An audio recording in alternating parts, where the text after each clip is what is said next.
വചനമേ നിത്യജീവന്റെ ആധാരമേ, രക്ഷയേകിടും സത്യമാർഗമേ, എന്റെ ആത്മാവിനാശ്വാസമേ.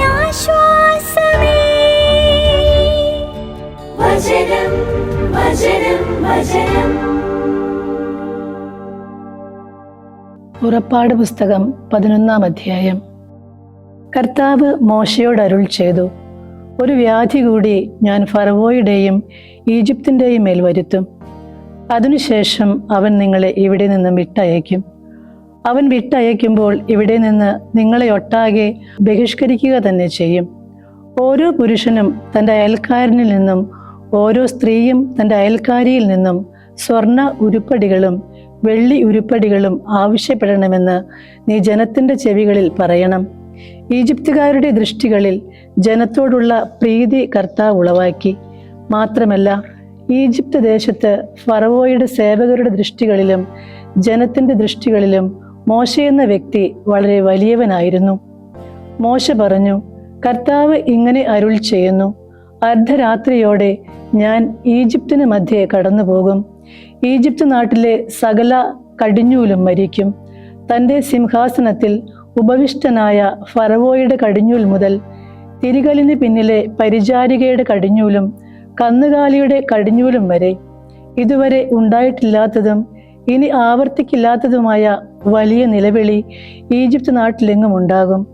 എന്നാൽ ഈജിപ്തിനും ഇസ്രായേലിനുമിടയിൽ കർത്താവ് ഭേദം കൽപ്പിക്കുന്നു എന്ന് നിങ്ങൾ അറിയാൻ ഇസ്രായേലിൽ മനുഷ്യൻ മുതൽ മൃഗം വരെ ആർക്കു നേരെയും നായ മുരളുകയില്ല.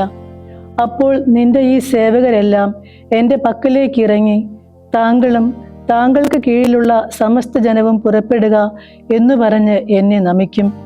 അതിനുശേഷം ഞാൻ പുറപ്പെടും. അവൻ ഉഗ്രകോപത്തോടെ ഫറവോയുടെ മുൻപിൽ നിന്ന് പുറപ്പെട്ടു. കർത്താവ് മോശയോട് അരുൾ ചെയ്തു, ഈജിപ്ത് ദേശത്ത് എൻ്റെ അത്ഭുതങ്ങൾ പെരുകേണ്ടതിന് ഫറവോ നിങ്ങളെ ഗൗനിക്കുകയില്ല. ഫറവോയുടെ സന്നിധിയിൽ മോശയും അഹറോനും ഈ അത്ഭുതങ്ങളെല്ലാം പ്രവർത്തിച്ചു. എന്നാൽ കർത്താവ് ഫറവോയുടെ ഹൃദയം കഠിനമാക്കിയതിനാൽ അവൻ ഇസ്രായേലരെ തൻ്റെ ദേശത്ത് നിന്ന് വിട്ടയച്ചില്ല. പുറപ്പാട് പുസ്തകം 12-ാം അധ്യായം. കർത്താവ് ഈജിപ്ത് ദേശത്ത് വെച്ച് മോശയോടും അഹറോനോടും ഇപ്രകാരം അരുൾ ചെയ്തു, ഈ മാസം നിങ്ങൾക്ക് മാസങ്ങളുടെ തുടക്കമായിരിക്കണം. അത് നിങ്ങൾക്ക് വർഷത്തിലെ മാസങ്ങളുടെ ആദ്യത്തേതായിരിക്കും. ഇസ്രായേൽ സമൂഹത്തോട് മുഴുവൻ നിങ്ങൾ ഇപ്രകാരം പറയുവിൻ, ഈ മാസത്തിൻ്റെ 10-ാം ദിവസം അവർ ഓരോ പിതൃകുടുംബത്തിനും ഒരാട്ടിൻകുട്ടിയെ, ഭവനത്തിന് ഒരാട്ടിൻകുട്ടി വീതം തങ്ങൾക്കായി എടുക്കണം. ഒരാട്ടിൻകുട്ടിയെ തീർക്കാവുന്നതിനേക്കാൾ ചെറുതാണ് ഒരുവന്റെ കുടുംബമെങ്കിൽ അവൻ തൻ്റെ ഭവനത്തിലേക്ക് അടുത്തുള്ള താമസക്കാരനെ കൂടി അംഗസംഖ്യ അനുസരിച്ച് സ്വീകരിക്കണം. നിങ്ങൾ ആട്ടിൻകുട്ടിയെ സംബന്ധിച്ച് കണക്ക് കൂട്ടേണ്ടത് അതിനെ ഭക്ഷിക്കാനുള്ള ഓരോരുത്തൻ്റെയും പ്രാപ്തി അനുസരിച്ചായിരിക്കണം. തികവുറ്റതും ഒരു വയസ്സുള്ളതുമായ ഒരു മുട്ടാടിൻകുട്ടി നിങ്ങൾക്കുണ്ടായിരിക്കണം. നിങ്ങൾ എടുക്കേണ്ടത് ചെമ്മരി ആടുകളിൽ നിന്നോ കോലാടുകളിൽ നിന്നോ ആണ്. ഈ മാസത്തിൻ്റെ 14-ാം ദിവസം വരെ അതിനെ നിങ്ങൾ സൂക്ഷിക്കണം. ഇസ്രായേൽ സമൂഹത്തിൻ്റെ ഓരോ സമ്മേളനവും സായം സന്ധ്യയിൽ അതിനെ അറക്കണം. അവർ അത് ഭക്ഷിക്കാൻ പോകുന്ന വീടുകളുടെ മേൽ, അതായത് കട്ടിളക്കാലുകൾ രണ്ടിലും മേൽപ്പടിയിലും അതിൻ്റെ രക്തത്തിൽ നിന്ന് എടുത്തു പുരട്ടണം. മാംസം അവർ ആ രാത്രിയിൽ തന്നെ ഭക്ഷിക്കണം. അത് തീയിൽ ചുട്ടും പുളിപ്പില്ലാത്ത അപ്പം കൈപ്പിലകൾ കൂട്ടിയും അവർ ഭക്ഷിക്കണം.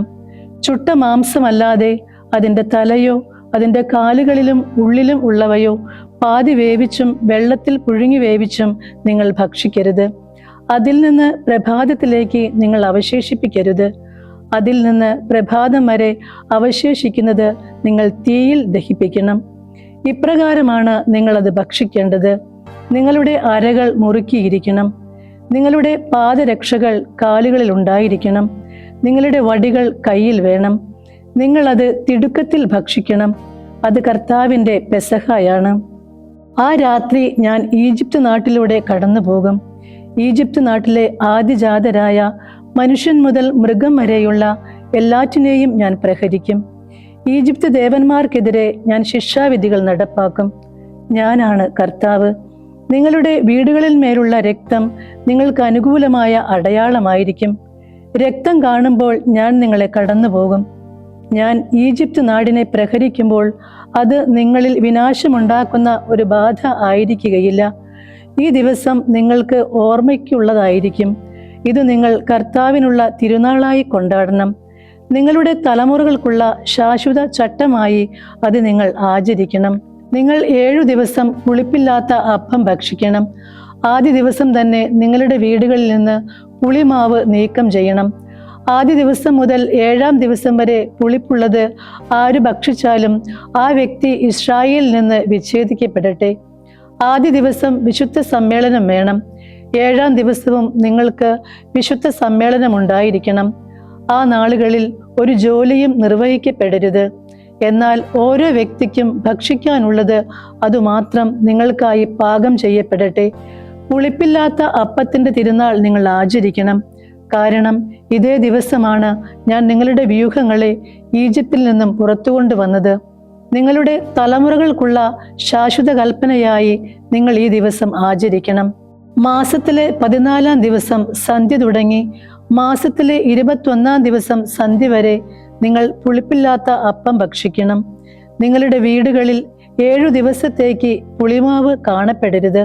എന്തെന്നാൽ ദേശത്തുള്ള പ്രവാസിയിലോ സ്വദേശിയിലോ ആരെങ്കിലും പുളിപ്പുള്ളത് ഭക്ഷിച്ചാൽ ആ വ്യക്തി ഇസ്രായേൽ സമൂഹത്തിൽ നിന്ന് വിച്ഛേദിക്കപ്പെടണം. പുളിപ്പിച്ചതൊന്നും നിങ്ങൾ ഭക്ഷിക്കരുത്. നിങ്ങളുടെ വാസസ്ഥാനങ്ങളിലെല്ലാം പുളിപ്പില്ലാത്ത അപ്പം നിങ്ങൾ ഭക്ഷിക്കണം.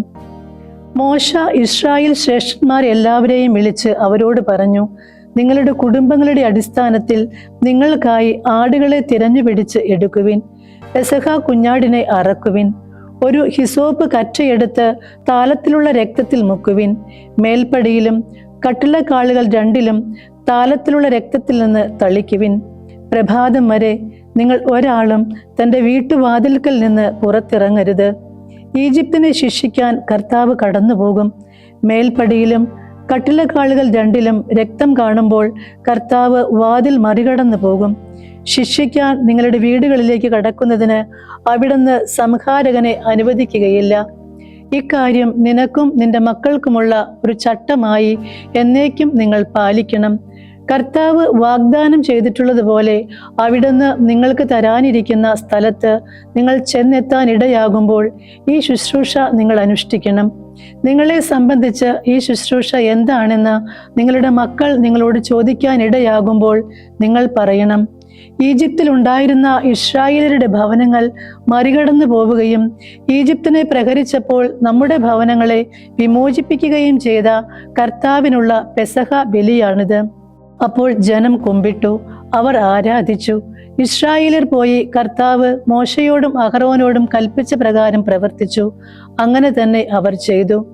സിംഹാസനത്തിലിരിക്കുന്ന ഫറവോയുടെ ആദിജാതൻ മുതൽ കാരാഗൃഹത്തിലുള്ള തടവുകാരന്റെ ആദിജാതൻ വരെ ഈജിപ്ത് നാട്ടിലെ ഓരോ ആദിജാതനെയും മൃഗങ്ങളുടെ ഓരോ കടിഞ്ഞൂലിനെയും അർദ്ധരാത്രിയിൽ കർത്താവ് സംഹരിച്ചു. രാത്രിയിൽ ഫറവോ അവനും അവന്റെ എല്ലാ സേവകരും ഈജിപ്ത് മുഴുവനും ഉണർന്നു. ഈജിപ്തിൽ വലിയ നിലവിളിയുണ്ടായി. കാരണം മരിച്ചവനില്ലാത്ത ഒരു വീടും അവിടെ ഇല്ലായിരുന്നു. രാത്രിയിൽ തന്നെ മോശയെയും അഹറോനെയും വിളിച്ച് അവൻ പറഞ്ഞു, നിങ്ങളും ഇസ്രായേലിലും എൻ്റെ ജനത്തിന്റെ ഇടയിൽ നിന്ന് എഴുന്നേറ്റ് പുറപ്പെടുവിൻ. നിങ്ങൾ പറഞ്ഞതുപോലെ പോയി കർത്താവിനെ ശുശ്രൂഷിക്കുവിൻ. നിങ്ങൾ ആവശ്യപ്പെട്ടതുപോലെ നിങ്ങളുടെ ആടുകളെയും കന്നുകാലികളെയും കൂടെ കൊണ്ടുപോകുവിൻ. എന്നെ അനുഗ്രഹിക്കുകയും ചെയ്യുവിൻ. അവർ ദേശത്തു നിന്ന് തിടുക്കത്തിൽ പുറത്തു കടക്കാൻ ജനത്തിനു മേൽ ഈജിപ്ത് സമ്മർദ്ദം ചെലുത്തി. എന്തെന്നാൽ അവർ പറഞ്ഞു, ഞങ്ങൾ എല്ലാവരും മരിക്കുകയാണ്.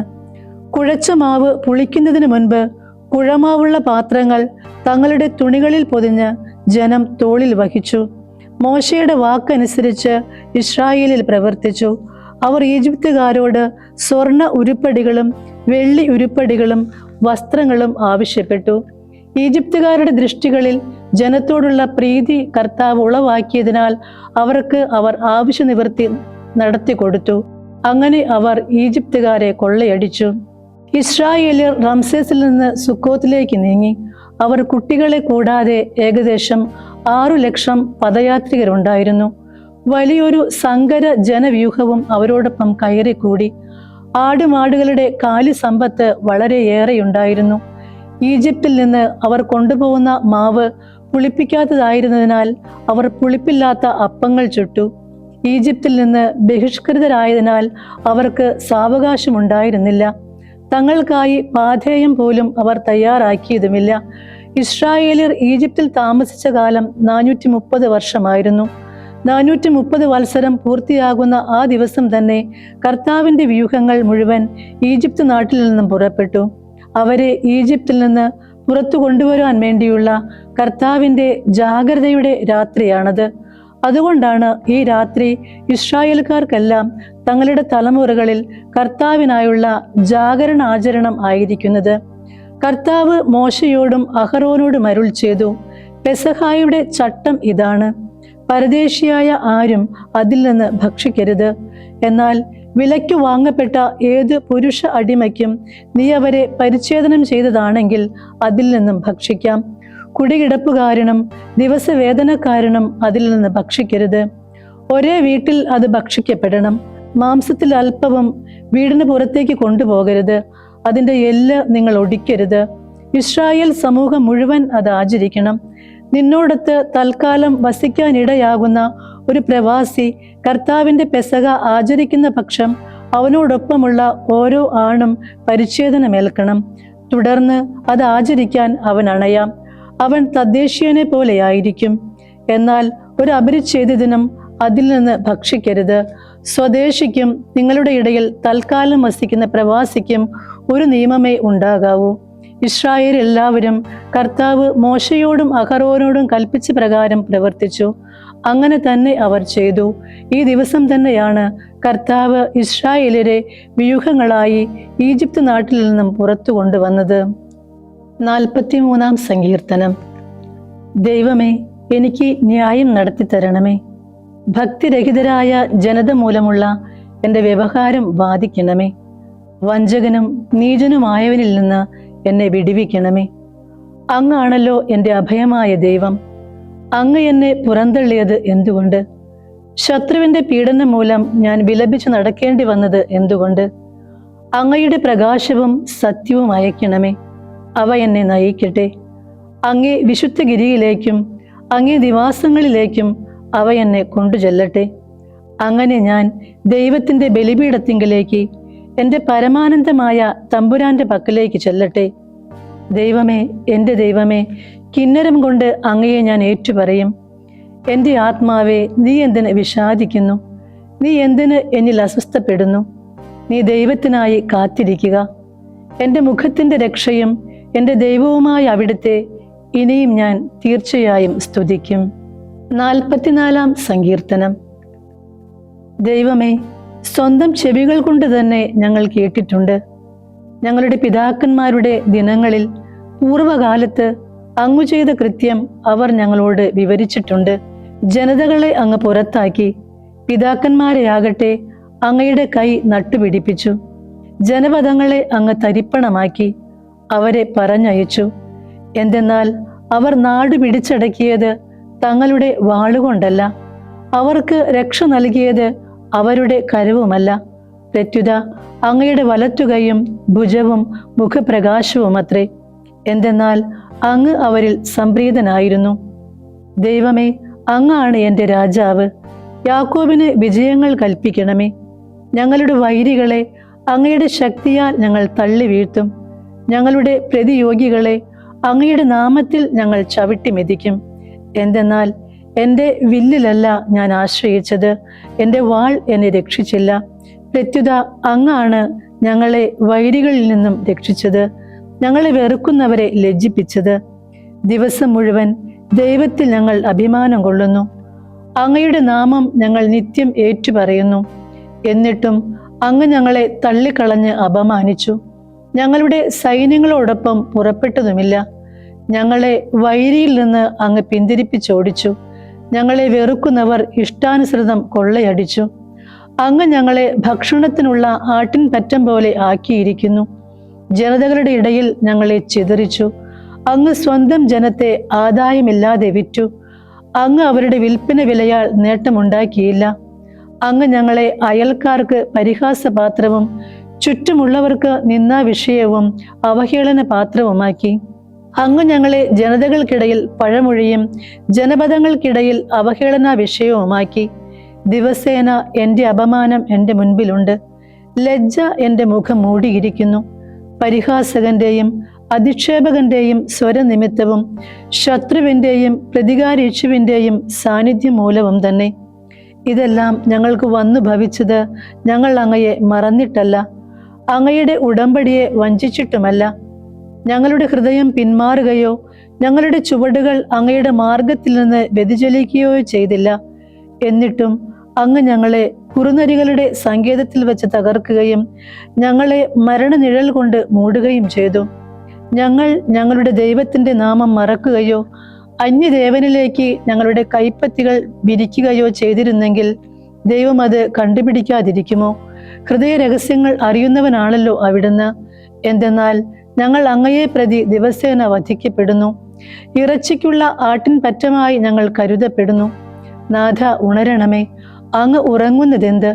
ഉണർന്നെഴുന്നേൽക്കണമേ. ഞങ്ങളെ നിത്യമായി തള്ളിക്കളയരുതേ. അങ്ങ് മുഖം മറയ്ക്കുന്നതും ഞങ്ങളുടെ പീഡയും കഷ്ടതയും മറക്കുന്നതും എന്തുകൊണ്ട്? ഞങ്ങളുടെ ആത്മാവ് പൂഴിയിലേക്ക് താണിരിക്കുന്നു. ഞങ്ങളുടെ ഉടൽ നിലം പറ്റിയിരിക്കുന്നു. ഞങ്ങൾക്ക് സഹായമായി ഉണരണമേ. അങ്ങയുടെ കാരുണ്യത്തെ പ്രതി ഞങ്ങളെ വിമോചിപ്പിക്കണമേ. വിശുദ്ധ മത്തായി എഴുതിയ സുവിശേഷം 27-ാം അധ്യായം 1 മുതൽ 26 വരെയുള്ള തിരുവചനങ്ങൾ. പ്രഭാതമായപ്പോൾ പുരോഹിത പ്രമുഖന്മാരും ജനപ്രമാണിമാരും യേശുവിനെ വധിക്കേണ്ടതിന് അവനെതിരെ കൂടിയാലോചന നടത്തി. അവർ അവനെ ബന്ധിച്ചു കൊണ്ടുപോയി ദേശാധികാരിയായ പീലാത്തോസിനെ ഏൽപ്പിച്ചു. അപ്പോൾ അവനെ ഒറ്റുകൊടുത്ത യൂദാസ് അവൻ ശിക്ഷയ്ക്ക് വിധിക്കപ്പെട്ടു എന്നറിഞ്ഞപ്പോൾ മനസ്സുമാറ്റി ആ 30 വെള്ളി നാണയങ്ങൾ പുരോഹിത പ്രമുഖന്മാരെയും പ്രമാണിമാരെയും തിരിച്ചേൽപ്പിച്ചുകൊണ്ട് പറഞ്ഞു, നിഷ്കളങ്ക രക്തം ഒറ്റിക്കൊടുത്ത് ഞാൻ പാപം ചെയ്തിരിക്കുന്നു. അവർ അവനോട് പറഞ്ഞു, അതിന് ഞങ്ങൾക്കെന്ത്? അത് നിന്റെ കാര്യമാണ്. വെള്ളി നാണയങ്ങൾ ദേവാലയത്തിലേക്ക് വലിച്ചെറിഞ്ഞിട്ട് അവൻ തിരിച്ചുപോയി തൂങ്ങി മരിച്ചു. പുരോഹിത പ്രമുഖന്മാർ ആ വെള്ളി നാണയങ്ങൾ എടുത്തുകൊണ്ട് പറഞ്ഞു, ഇത് രക്തത്തിന്റെ വിലയാകയാൽ ഭണ്ഡാരത്തിൽ നിക്ഷേപിക്കുന്നത് അനുവദനീയമല്ല. അതുകൊണ്ട് അവർ കൂടിയാലോചിച്ച് ആ പണം കൊടുത്ത് പരദേശികളെ സംസ്കരിക്കാൻ കുശവന്റെ നിലം വാങ്ങി. അത് ഇന്നും രക്തനിലമെന്ന് അറിയപ്പെടുന്നു. പ്രവാചകനായ ജെറമിയ വഴി അരുൾ ചെയ്യപ്പെട്ടത് അപ്പോൾ പൂർത്തിയായി. അവന്റെ വിലയായി ഇസ്രായേൽ മക്കൾ നിശ്ചയിച്ച 30 വെള്ളി നാണയങ്ങൾ എടുത്ത് കർത്താവ് എന്നോട് കൽപ്പിച്ച പോലെ അവർ കുശവന്റെ നിലത്തിനായി കൊടുത്തു. അപ്പോൾ യേശു ദേശാധികാരിയുടെ മുൻപിൽ നിന്നു. ദേശാധികാരി അവനോട് ചോദിച്ചു, നീ യഹൂദരുടെ രാജാവാണോ? യേശു പറഞ്ഞു, നീ തന്നെ പറയുന്നുവല്ലോ. പുരോഹിത പ്രമുഖന്മാരും പ്രമാണികളും അവനിൽ കുറ്റം ആരോപിച്ചപ്പോൾ അവൻ ഒരു മറുപടിയും പറഞ്ഞില്ല.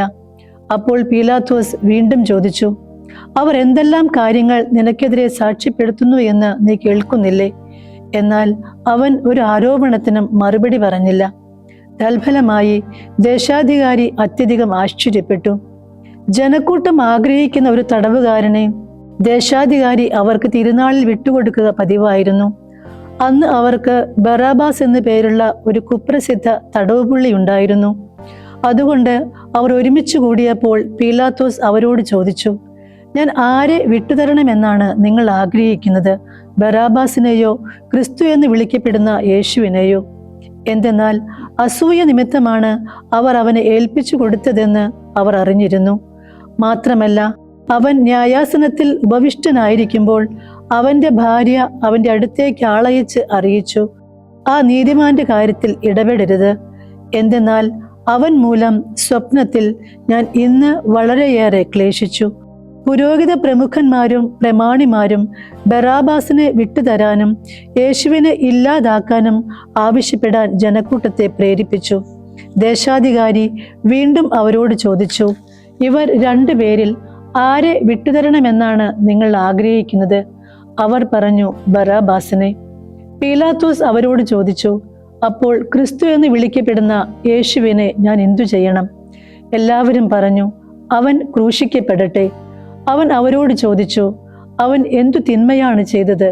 അപ്പോൾ അവർ കൂടുതൽ ഉച്ചത്തിൽ വിളിച്ചു പറഞ്ഞു, അവൻ ക്രൂശിക്കപ്പെടട്ടെ. ബഹളം വർദ്ധിക്കുന്നതല്ലാതെ പ്രയോജനമൊന്നും ഉണ്ടാകുന്നില്ലെന്ന് മനസ്സിലാക്കിയ പീലാത്തോസ് വെള്ളമെടുത്ത് ജനക്കൂട്ടത്തിന്റെ മുൻപിൽ വെച്ച് കൈ കഴുകിക്കൊണ്ട് പറഞ്ഞു, ഈ മനുഷ്യന്റെ രക്തത്തിൽ ഞാൻ നിർദോഷിയാണ്. ബാക്കി നിങ്ങളുടെ കാര്യം. അപ്പോൾ ജനം മുഴുവൻ വിളിച്ചു പറഞ്ഞു, അവന്റെ രക്തം ഞങ്ങളുടെ മേലും ഞങ്ങളുടെ സന്തതികളുടെ മേലും ആയിക്കൊള്ളട്ടെ.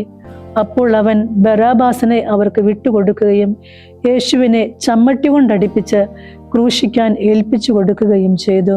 ദൈവവചനമേ, നിത്യജീവന്റെ ആധാരമേ, രക്ഷയേകിടും സത്യമാർഗമേ.